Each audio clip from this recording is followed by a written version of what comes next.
Les liens entre climat et biodiversité sont nombreux. La manière classique de les aborder, c'est de raisonner en termes d'impact du changement climatique sur la biodiversité. Donc on voit un petit peu la biodiversité comme une victime du changement climatique. Alors c'est vrai que le changement climatique est une composante géographique. On a des zones géographiques du climat qui vont se déplacer vers le nord. Et donc les espèces doivent suivre pour subsister. Donc on a une espèce de course de vitesse qui est engagée entre le mouvement des espèces et le mouvement des zones climatiques. Alors évidemment, ça veut dire que les assemblages d'espèces vont se modifier au cours du temps.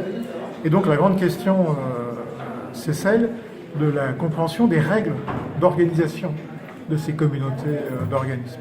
Elles vont changer et donc leur impact sur leur environnement, et notamment ce qui nous intéresse nous de notre côté, vont changer.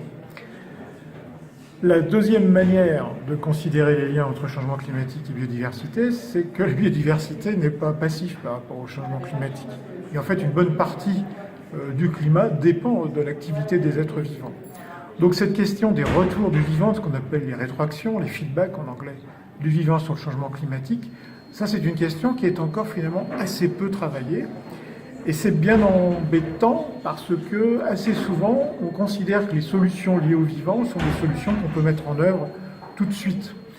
Tout le monde connaît ce qu'on dit sur la forestation. Il faut planter des forêts pour lutter contre le changement climatique parce que ça va fixer du CO2. Alors c'est complètement vrai dans les zones tropicales, effectivement, le bilan est positif, c'est-à-dire que si on plante des forêts, on va vers une atténuation du changement climatique. Mais si vous plantez des forêts dans les régions froides, là c'est le contraire.